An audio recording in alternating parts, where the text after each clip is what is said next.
So this is a 63-year-old female, pain around left knee, difficulty in walking, instability. She had bilateral TCAT done 4 years ago, was all right for a year, and then started having problem in her left knee. That's her gait, walking with varus thrust. And you can see there is significant varus on the left side. Blood parameters are normal. Infection ruled out by knee aspiration. Synovial fluid was clear, no culture, no infection. Even the clinically it doesn't look like infection. And that's what her X-ray says. All right, so give us a second. All right, so Dr. Reddy, you want to read the? Yeah, I think it's left tibia loosened and subsided. Femoral implant looks all right, and this has resulted in the varus thrust gait. The tibia is loose. It's early loosening. Early, so at 4 years. So we've just said that in our own practices, this is an extremely uncommon. Uncommon, yeah. Right? Yeah. So let's start. Give me some reasons why this could have happened. You have a first X-ray. Immediate post-op X-ray. Unfortunately, Yeah, most of if you have the first patients to X-ray. have first X-ray. First X-ray, I can't comment on that. Okay, hold on. But in, One cause can be a trivial fall which patient forgets.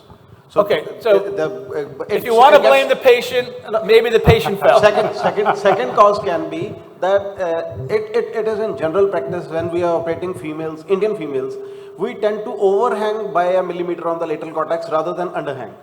Just because if the plate is sitting on the cortex, it has more chances of getting hold of a strong bone, because if the lateral bone inside the condyle is sometimes soft, that will gradually progress to this kind of situation over some time.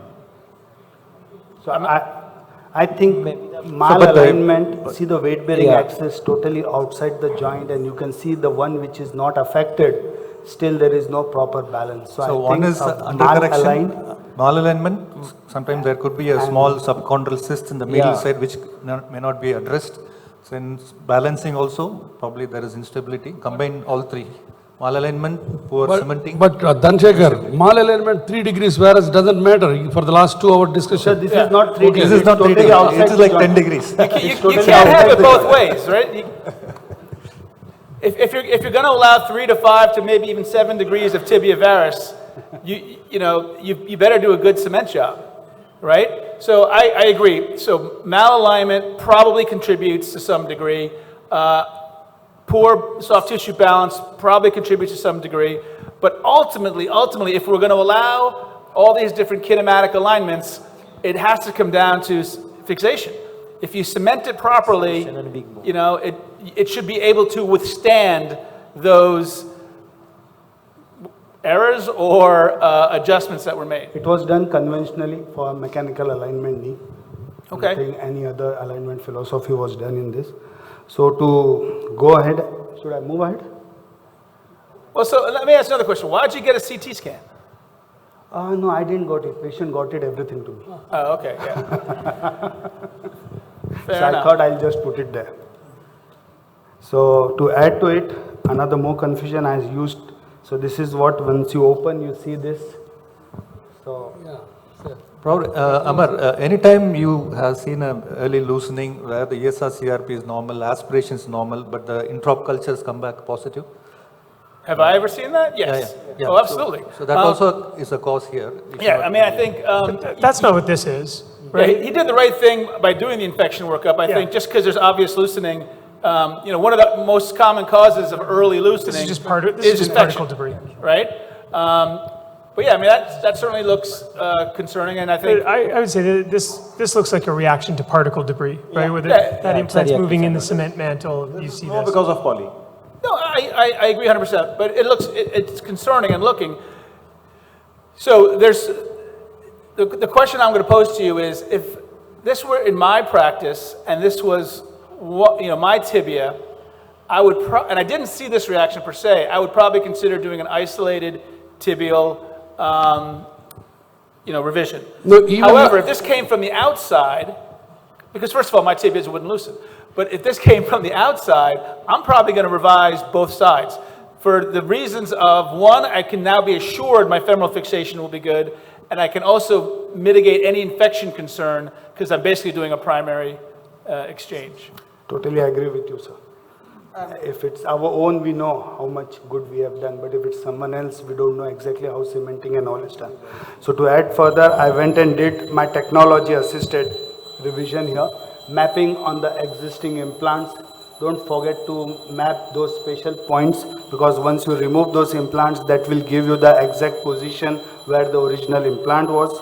And then this is the assessment, and you see the cement came, the femur came out without any bone. So the femoral cementing was also bad. Yes. And the tibia also just came out like that. So let me reiterate that point, right? If you're doing any case for early loosening and you've ruled out infection, and it looks like it could be an isolated component problem, I would say 95% of the time, I'm taking out both components because of this exact problem. If they did a bad job on one side, they probably did a bad job on the other side. Totally agree, sir. Can I add a point? Sure. Like, even if the femur is well fixed, like I had to remove the femur just because company vanished and they don't have the revision tibia set up. Sure. So when we removed these femurs, they were well fixed on the margins. We really have to work with osteotome, but center of the condyle, there was massive osteolysis. Yeah. So if you see this much of reaction and you suspect it is because of poly, it is always wise to revise the femur. So go back to the X-ray. Let's get, I made fun of your CT scan, but I see this in India a lot. Your lateral X-ray is insufficient, right? I can't see the suprapatellar pouch, but if you saw, you should be able to see based on the intra-op picture that you showed, the synovitis in that suprapatellar pouch, right? And maybe you just cropped it out and that's fine, but that is the important thing. And when you see that synovitis, and you say to yourself, this, number one, it should increase your concern for infection, but it suggests that it's a much bigger problem than just Amar, can we say conclusively, isolated component revision is not good in knee but okay in hip? Can we say that? It needs almost 95% never. Yeah, I mean, I would argue that Other than traumatic. the reasons for are multiple. There are many, but one of the reasons to remove a well-fixed femur, it doesn't take that much time and effort.